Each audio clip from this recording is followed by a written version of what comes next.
Let's try to discredit the idea that everything happens for a reason. And then we'll see if we can credit it. Meaning, let's put a skeptical idea, some skeptical thoughts, or even cynical thoughts towards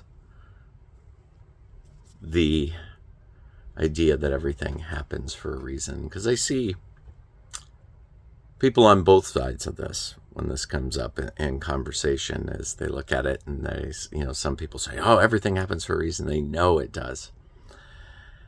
And then there's other people that say it does not. Everything doesn't happen for a reason. So how could you, let's look at it from both perspectives. How, if you wanted to discredit it, if you wanted to say that it wasn't true, what would be necessary in order to do that? So first of all, let's look at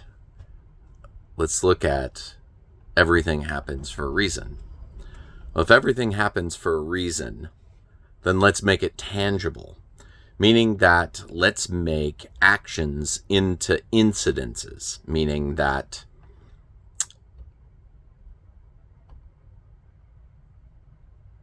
let's say traffic. Somebody cut you off in traffic. And you can have a whole big mind story about why, and that person was an idiot and everything else. But how would you know if that incident was meant to happen, was there for a reason? Well, that would mean that it's connected, that all incidences, all circumstances are in some way connected to each other. So how would you go about discrediting the statement? What facilities would you need, or what would you say? Well, let's get away from the lazy man, because it's a lazy man process to first just believe that everything happens for a reason, and the other side just believe that things don't happen for a reason. There is actually an objective point of view that states that whether this is true or not true. And how would you go about doing it? So let's discredit it. Let's discredit everything happens for a reason. What would it take to discredit it? You would have to say. You'd have to,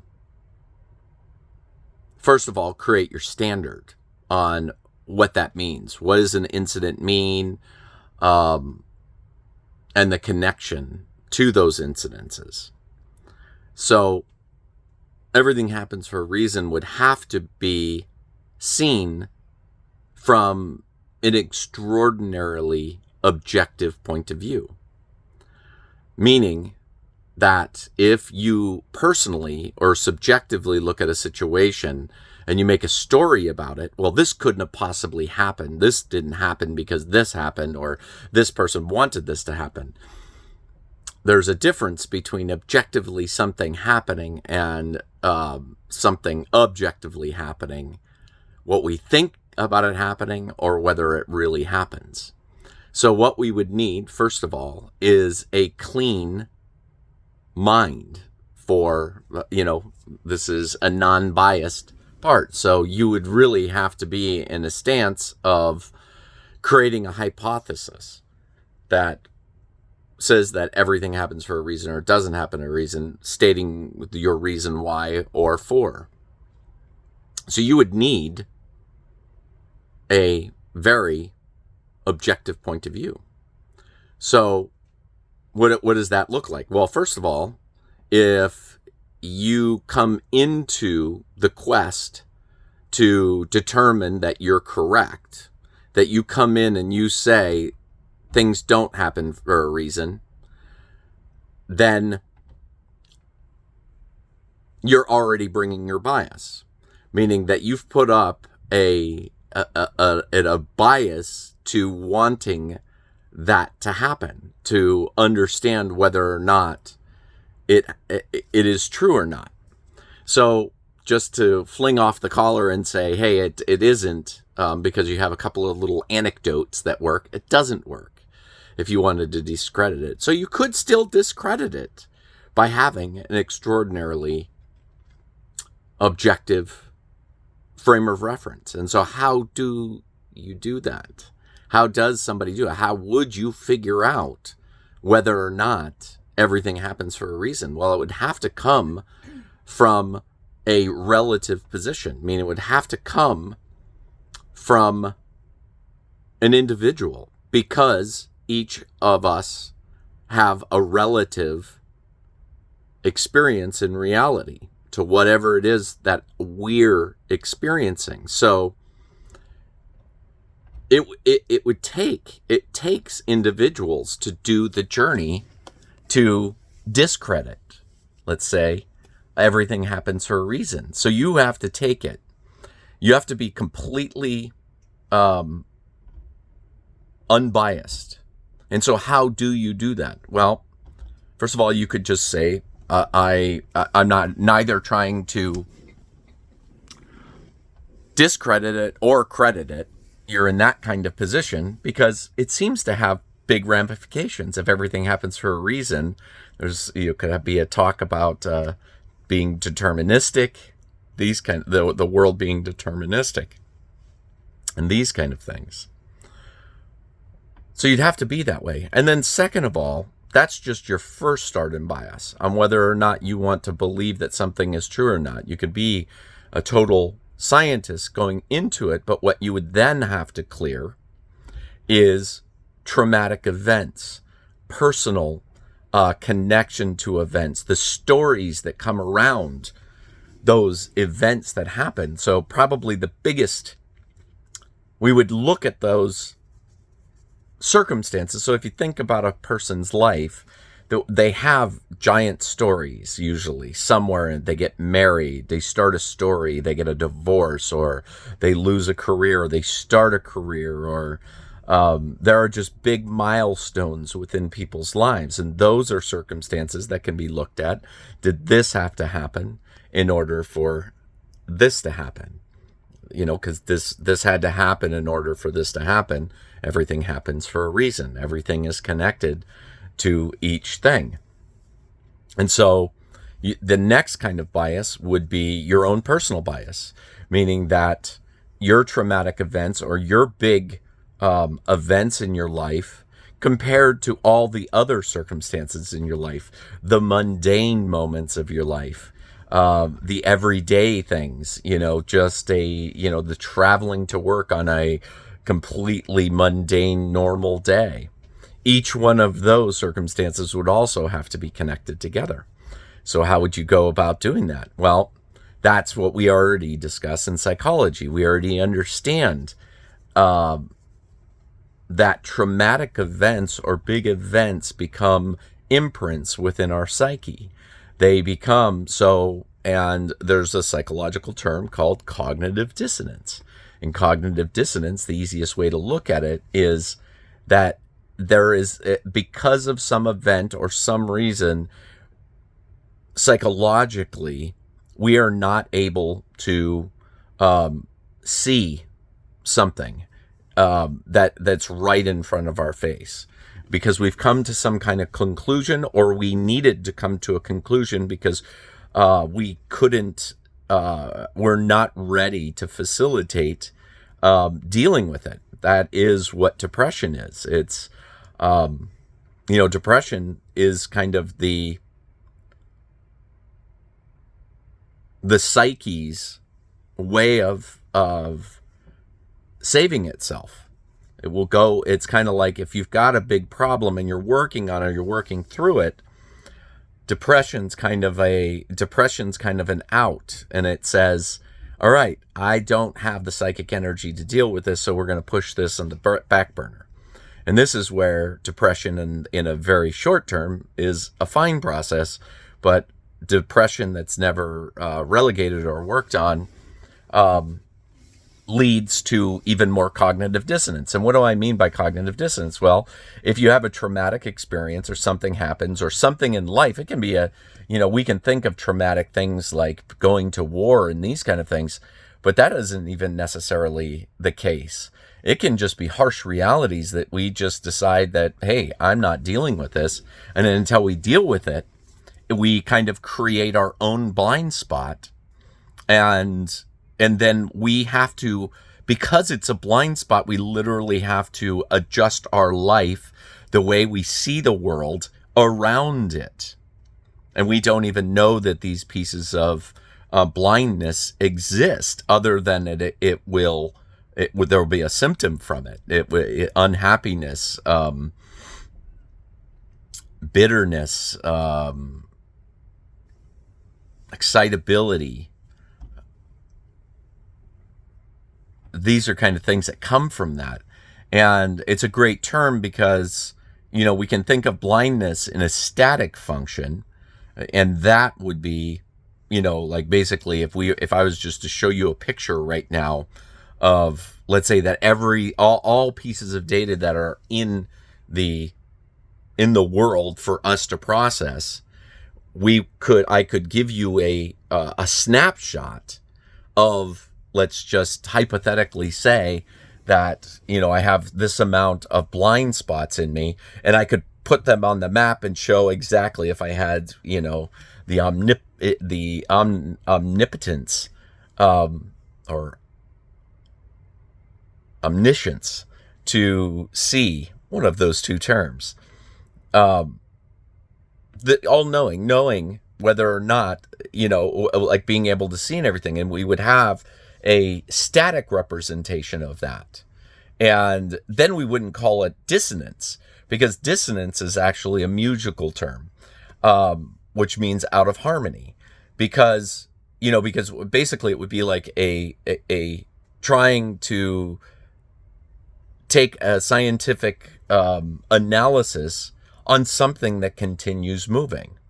So that graph would continually change as a person is in every moment, and every millisecond, people are changing and their relationships to things change.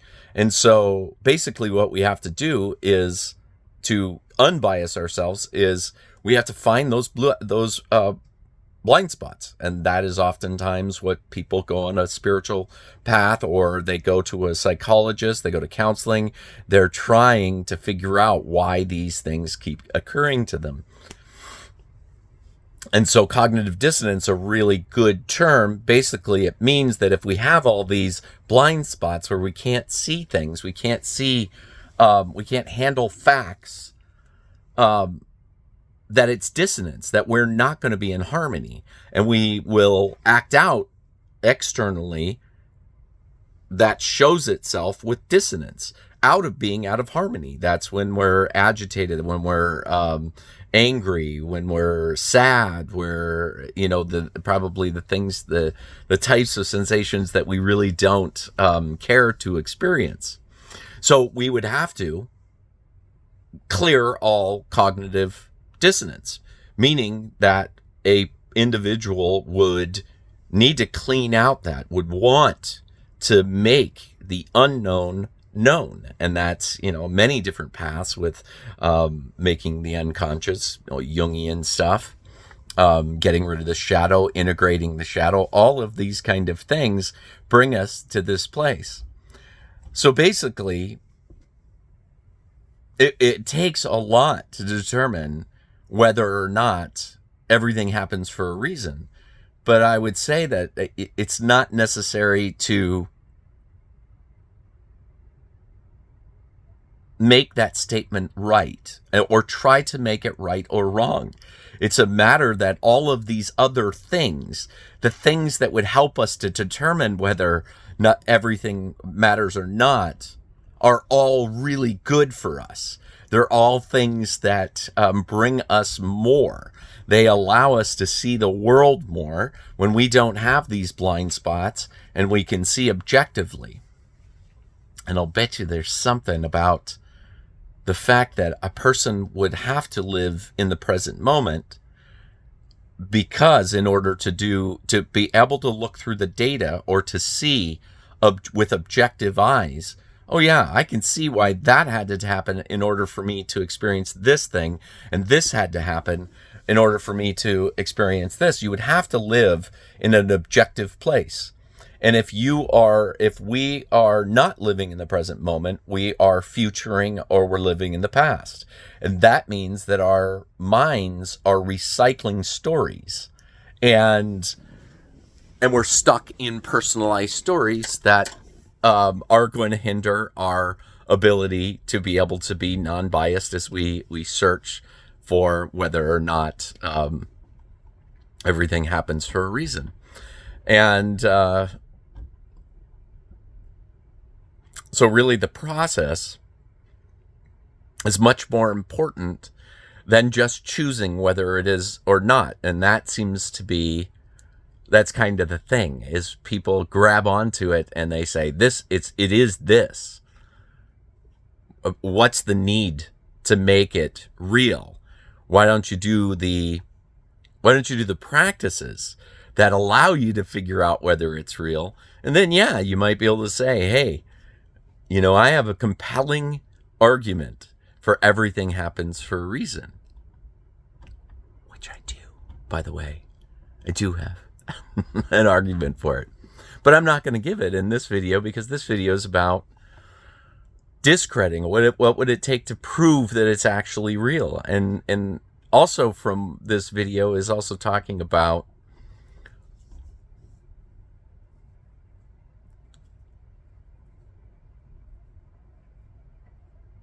the difference between getting it right versus needing to be right.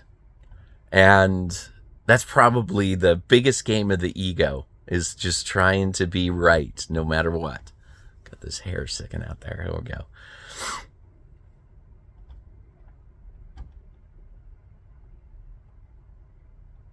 So as with all of my videos, take this as like a mind expanding practice. And the practice is what's important. Because there's something different from each video or from every message. And the whole idea is to keep beating around ideas through practice, not necessarily saying I'm right about anything. It's if things resonate with you, feel into them and try to go with those kind of things.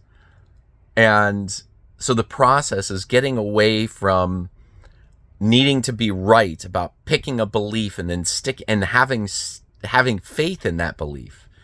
It's about the process of not clinging to beliefs, but to jumping from a deeper, more profound, from one belief to another belief, and they continue to get deeper, more profound, and amazing.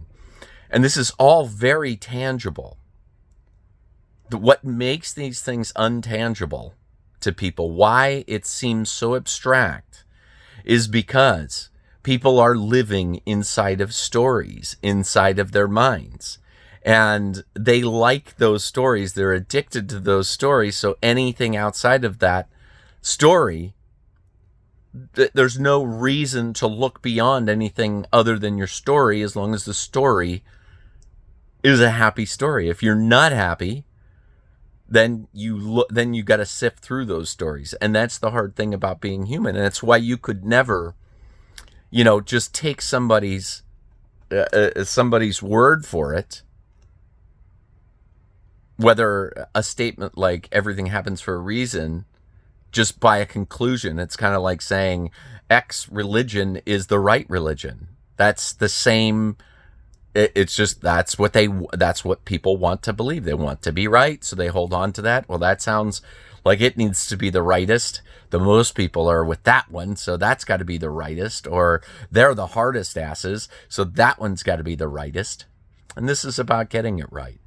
It's about the process.